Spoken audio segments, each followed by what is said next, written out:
আসসালামু আলাইকুম। বঙ্গ জননী টেলিভিশনের পক্ষ থেকে সবাইকে স্বাগতম। আপনাদের সাথে আছি আমি মোসাম্মত ও মিম আক্তার। দিনাজপুরে বিএনপি নেতাসহ ৩৩ জনের বিরুদ্ধে মামলা করলেন ছাত্রদল নেতার স্ত্রী।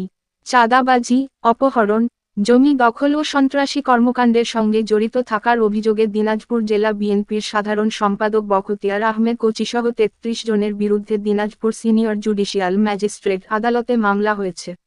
দিনাজপুরে বিএনপির দুই পক্ষের সংঘর্ষে আহত ছাত্রদল নেতা মো. শাহীনের জীবনের নিরাপত্তা চেয়ে তার স্ত্রী আসমাউল হুসনা বুবলী সোমবার ২৩ সেপ্টেম্বর এই মামলা করেন।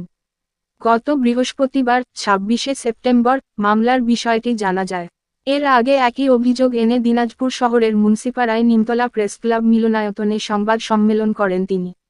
মামলার অভিযোগে আসমা বলেন, শুক্রবার ১৩ সেপ্টেম্বর পূর্ব শুক্রতার জের ধরে মাতাসাগর এলাকায় জেলা বিএনপির সাধারণ সম্পাদক বখতিয়ার আহমেদের নির্দেশে আসামি আব্দুল কাইয়ুম, স্বেচ্ছাসেবক দলের নেতা সোহেল হোসেন ও ফরহাদ রহমান, ইউনিয়ন বিএনপির নেতা আব্দুর রাজ্জাক, ছাত্রদল সভাপতি রেজাউর রহমান সহ আরও কয়েকজন রাজারামপুর এলাকার বাসিন্দা সাইদ ইসলাম, রিসাদ ইসলাম ও দেবেন তিরকিকে অপহরণ করে শেখপুরা ইউনিয়ন বিএনপির সাধারণ সম্পাদক আবিদুল ইসলামের বাসায় আটকে রেখেছিলেন। পরে দাবি করা হয় ১০ লাখ টাকা চাঁদা। লোক মারফত জিম্মি করে বিষয়টি জানতে পেরে আমার স্বামী জেলা ছাত্রদলের যুগ্ম সম্পাদক মো. শাহীন, জেলা বিএনপির সাবেক যুগ্ম আহ্বায়ক মোস্তফা কামাল, স্বেচ্ছাসেবক দলের নেতা রাসেল আলী চৌধুরী, হেলাল উদ্দিন সহ আরও কয়েকজন তাদের উদ্ধার করতে যান। সন্ধ্যায় ঘটনাস্থল মাতাসাগর এলাকায় বখতিয়ার আহমেদ কোচির নেতৃত্বে তার অনুসারীরা বিএনপির অপর পক্ষের নেতাকর্মীদের ওপর ধারালো অস্ত্র ও আগ্নেয়াস্ত্র দিয়ে হামলা চালায়। এতে গুরুতর আহত হন ছাত্রদল নেতা মো. শাহীন, তার ছেলে আহনাফ তাসিন, স্বেচ্ছাসেবক দলের নেতা হেলাল উদ্দিন, রাসেল আলী চৌধুরী লিমন। আসমাউল হুসনা আরও বলেন, আমরা সবাই নিরাপত্তাহীনতায় ভুগছি।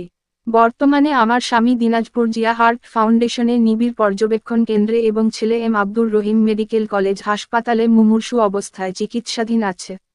এ বিষয়ে প্রশাসনের ও দলের কাছে বিচারের দাবি জানিয়েছেন তিনি।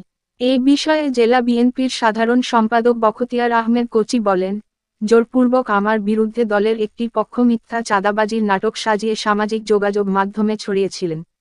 এখানে অপহরণের বিষয়টি মিথ্যাচার।